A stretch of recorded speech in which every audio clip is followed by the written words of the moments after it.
starboard!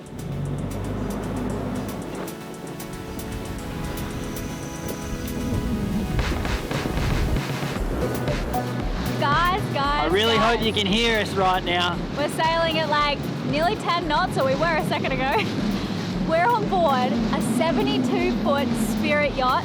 It is such an honor to get to come aboard one of these. It's $4.6 million worth of boat. You might actually... We're very, very lucky to be on board. I feel, honestly, I feel a little bit out of place. You might actually recognize this vessel. They've filmed 2 James Bond films on these bad boys for good reason. They are stunning. If you guys have missed what's been going on lately, we're on a world tour. This is boat 5 of 6. Don't film down here.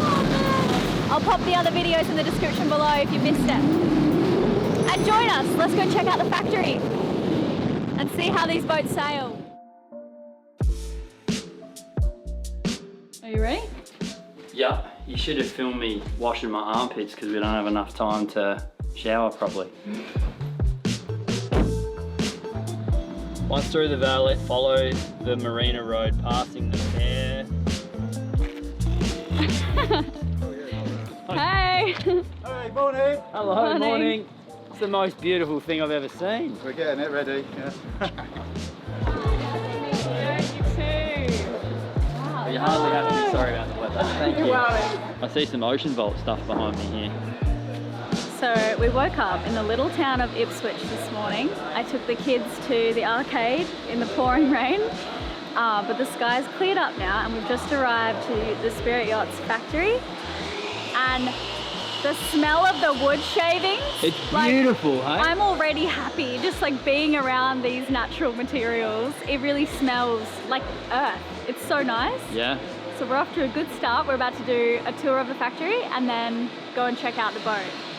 We had to leave the kids at home because this is not really an environment for Darwin. Before we show you each area of the factory and we find out how Spirit Yachts managed to pull together masterpiece after masterpiece, let me tell you why we absolutely had to add Spirit Yachts onto our list of most unique vessels in the world. So, Sean McMillan and Mick Newman, that's a bit of a tongue twister, founded Spirit Yachts in 1993 with a mission of designing stunning boats that perform seamlessly out on the water. Spirit Yachts came to life at their home base in Ipswich, Suffolk, where they build all of their custom yachts in-house with a focus on a collaborative design process with the owner.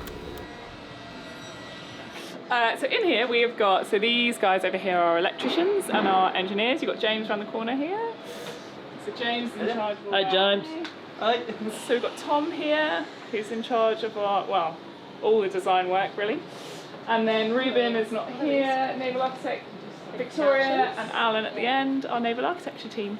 Tom makes them look beautiful, I make them work. Yeah, okay. So Tom is really passionate about interior design, and he's been putting together loads of new mood board stuff so that when the client comes in, they can, This is such and a they nice can mood kind of board. mix, they I can love mix this and mood match. Oh, you can move them around. Yeah, so they're like, oh, if I like that palette. Well done, mate. Thank you very I much. love this mood board. So this is like, yeah, when it's obviously all totally custom, so Yeah. they would look through this and pick out what they like. So nice.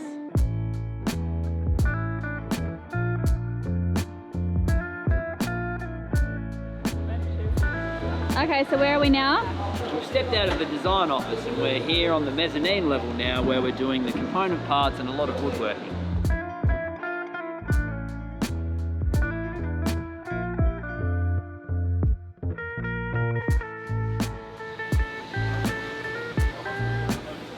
Like, look at the top here. Look at this masterpiece.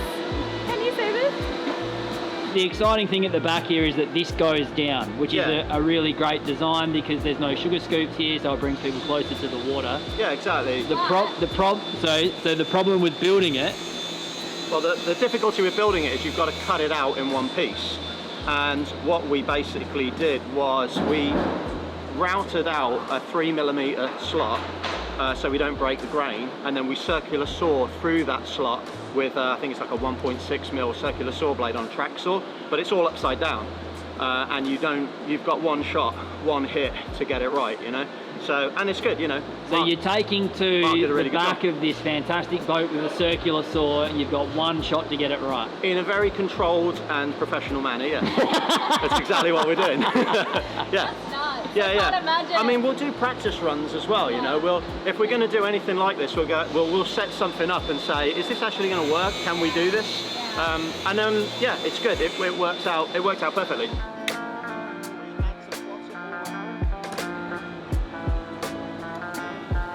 All these sort of standard layouts, they kind of change a little bit. It really felt like we'd just stepped into an artist's workspace. It became very clear that Spirit Yachts has a passion for creating classic sailboats whilst still championing sustainable practices. Their timber is sourced from responsibly managed forests, which helps drive down the carbon footprint of each project.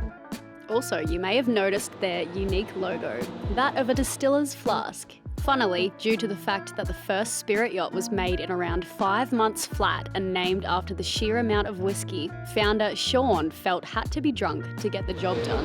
What are you making today, Carl? It's a box for the 7202 going forward cabin. The team makes more than just the base of the boats. They make the decorations and custom extras upon request, which just adds this whole other layer of class to their interiors. What was once a disused cowshed in rural Suffolk has evolved into a waterside facility launching world-class super yachts. Every corner of this workspace was just so beautifully thought out. And did I mention how delicious this place smells? It feels odd to use the word serene in an industrial environment, but it really was the best way to describe this space. So this is our ring frame table, so this is literally where the build of a Spirit begins. So the design team run off the drawings, and then the build team would get the laminate timbers together, glue them together, clamp them in place, then they would go off, and then once the glue has gone off, that is your complete ring frame, which then goes into a strong back, which is the beginning of the Spirit Yacht. Amazing.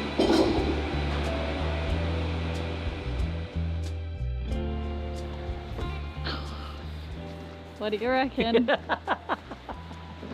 This is insane. This is ridiculous. I can't believe they're letting us on here. They just do such lovely work everywhere, don't they? Imagine if you own this. Oh my God. Oh man. This is ridiculous. I wouldn't even know what to do with this.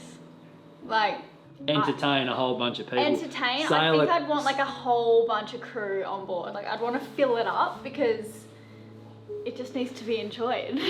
Yeah, exactly. You could bring a whole bunch of people out and show them the experience best time of cruising. going on a little expedition and just bloody hell, living it up. One thing that I really wanted to do in this video was try and convince people that were previously going to buy a powerboat super yacht Big, white, heavy. Yeah, a McYacht. You know the term McMansion? I'm trying to drag that over into the sailing world.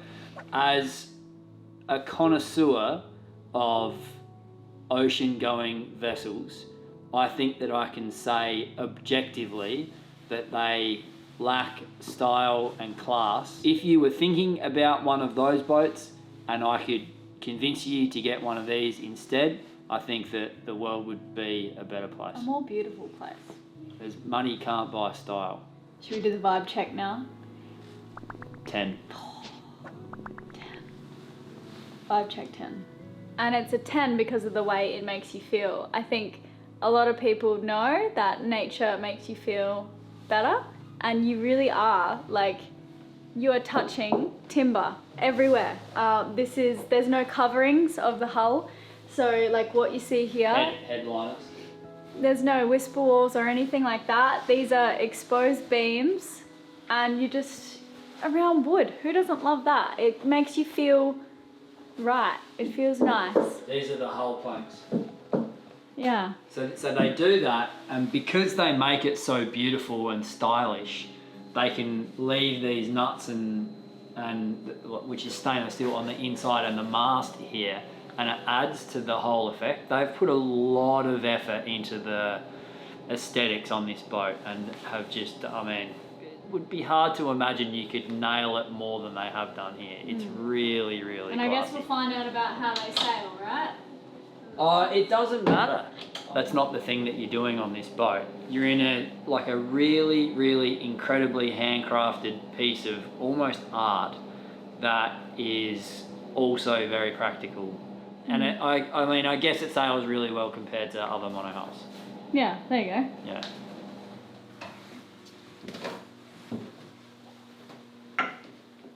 It's like a really nice hotel room. I feel like Cara and Nate would really love this boat. This is Cara and Nate's style, I reckon. Future boat guys. These are super rare to see on sailboats in general. We actually have one on our trimaran too. It's copper. But I love this. And you got the option for just the handheld shower there. Love that. We've got a little nab station or workstation if you're not lucky enough to not have to work. I love my job, I really do. And this would be a sick place to edit. Hell yeah. I don't know how that works. It's a voiceover, it's a mic. It's a microphone. Welcome Hi, back to guys. another episode of Sailing with Vagabond. So Riley and I got a little bit excited and jumped the gun because we came on board and the covers for the couches were still on and we were super stoked with how it looked oh, this place with is the beautiful. covers, but there is leather couches and the upholstery in the saloon looks really beautiful too. Ugh. Stroke it for me, baby. Rum cabinet, cool. That's amazing. Okay, so, well, you look fabulous. I don't feel like I do, but You do, you really do. Do you want to see? Okay, so step-by-step process, what happens when a customer comes to you guys? So briefly, when a client comes to Spirit Yachts, it starts off with an initial chat with the team. We work out where they would want that yacht, who's going to be on board, how they're going to use her. Then from there, it goes into design, and our design team will work with the production team to put together a specification. They will then do a profile drawing and a deck layout and an interior design. From there, we go back and forward a bit with the client, but once they're happy and we've kind of created their dream yacht, it goes into build. And then the brilliant guys and girls on the shop floor start the build process, which begins with ring frames, which are created, they create almost like the skeleton of the yacht. The planking goes down, and then in a very short summary, the yacht is then rolled over, and that's when we start fitting her out and the interior takes shape. From there, the deck, she comes outside, goes on her keel, rig, etc., and she's ready to go. Wow. So she is brand new. She hasn't completely been finished. So there's some things missing, like doors right now, but I mean, you can hardly tell. It's in pretty good condition. You would have seen us jumping around on various vessels and skidding across the top of services on that was on Vandal. Yeah. I really feel like we need to behave ourselves Yeah. on this boat. All of these people in here are very lovely and also very professional. Proper. And this is not our boat, so I'm like, oh, this place is quite lovely. I need one of those It's whiskies. very nice. It would. I did want to say a Spirit Yacht did a 3,000 nautical mile crossing, and they wrote a blog about it, and they averaged 170 nautical miles a day. It was heavier and it had less waterline length than this one.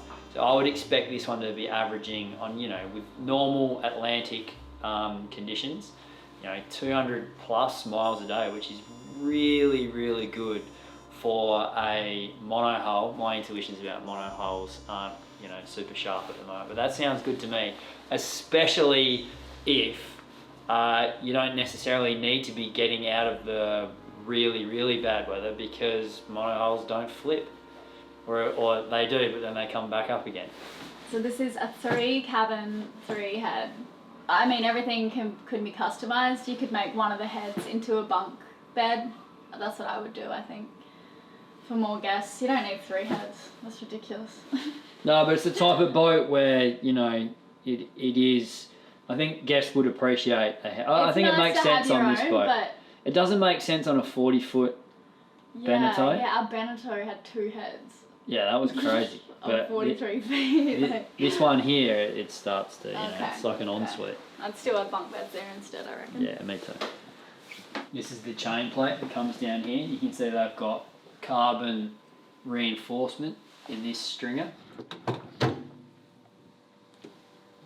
Even the fridge is nice. What are they? What is that? What is that?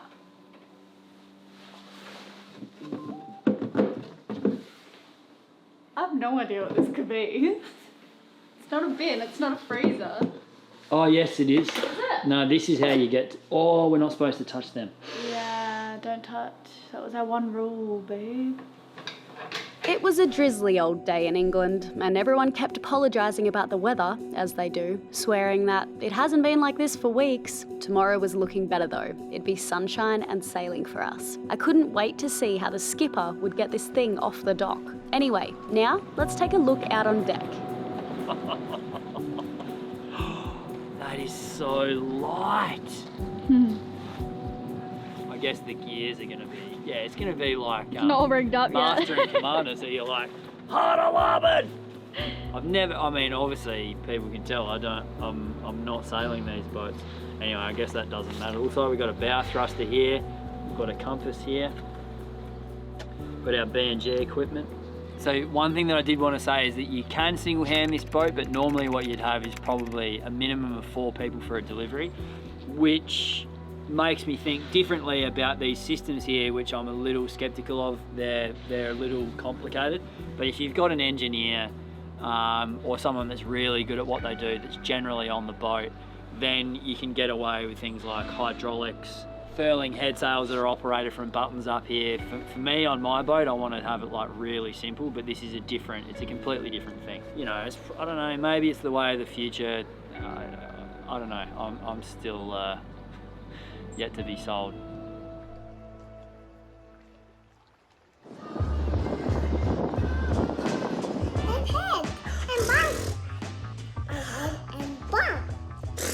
Okay, what have you made us here, Julia? A tortilla. And we thought it was like tortillas, like tortillas. It's tortilla. Eggs and potatoes, you can have them. Yeah, that's what I was Right? gonna say. Oh yeah, it looks so good.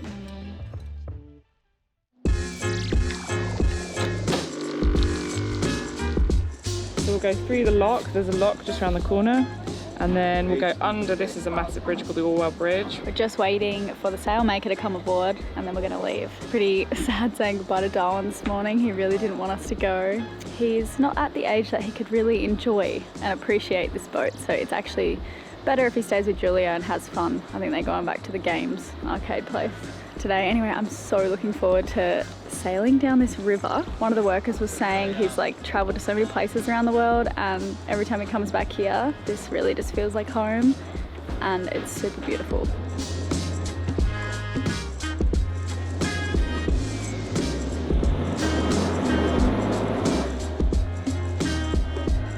To get the boat to go sideways, I had the wheel hard over starboard, forward gear on that so the stern would go that way, and back thruster out. So basically just crabs her out sideways there, and then just to give a bit more space, a bit more prop wall to port and bow thrust to port as well.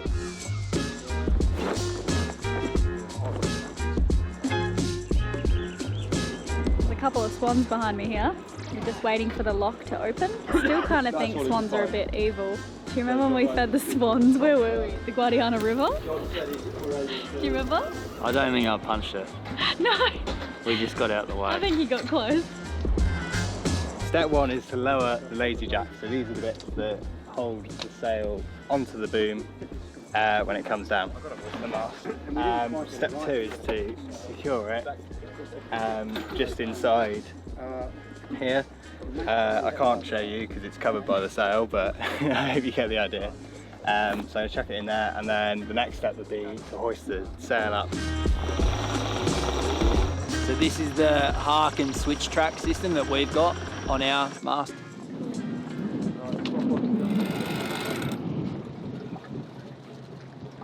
Why not more?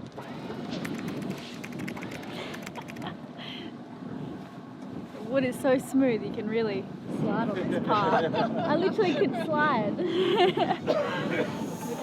You gonna put in a jive pants? Maybe. Can you tell me what's going on? Well, we're getting the head sail ready to go. Mains up. Mains You're up. at the helm. Yeah, and it feels really smooth and nice. I'd like to feel it like under full power, but right now we're just cruising at 3 knots, so nothing too extreme. We're only going 3 knots. Yeah. That Does it feel might be- faster? Yeah. It does a little bit, hey?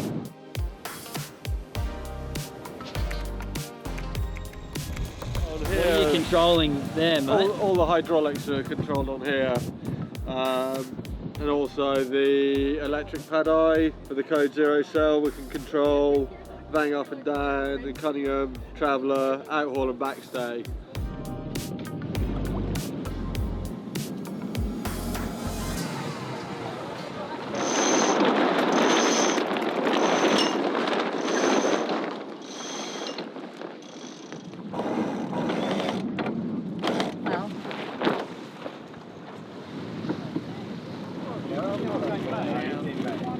Isla's got a birthday party tomorrow afternoon. 9 knots. We are hailing. Oh my god. You got a knife on you? I probably need to go with my jacket. These pants aren't slippery enough.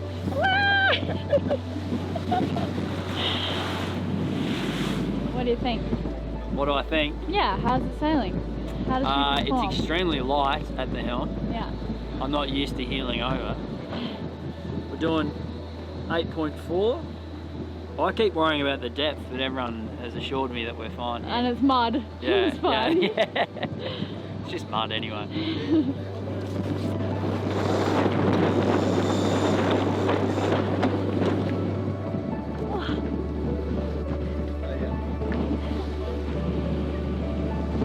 We are heeled over. I'm really not trying to boast here and more just say thank you, so please keep that in mind as I say what I'm about to. A lot of you comment about how we should be so proud of what we've accomplished in the last 9 years that we've been sailing for. And only recently have I personally truly started to feel a little bit proud and realise just how far Riley and I have come as sailors. The miles we've covered, the experiences and opportunities we've had, all whilst running this crazy business and now with the 2 kids.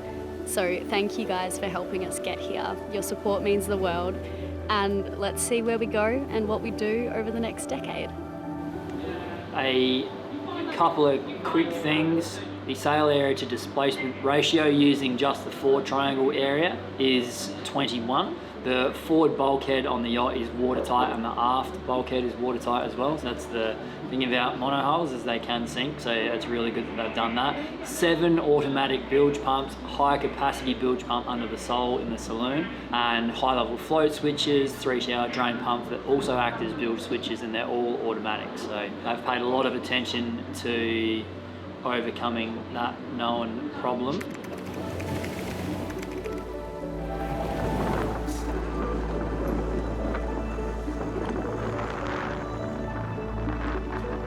A big thank you to Helen and the team at Spirit Yachts for having us. I'll put the link to their website in the description box below. Okay, bye! For now, we just landed in the Azores Islands to stay with our friends Tom and Sophia, There's no such thing as family holiday. who you might have seen us go sailing and paragliding with years ago when we sailed here during COVID. Join us next week for the final vessel on our world tour, which I'm still pinching myself over.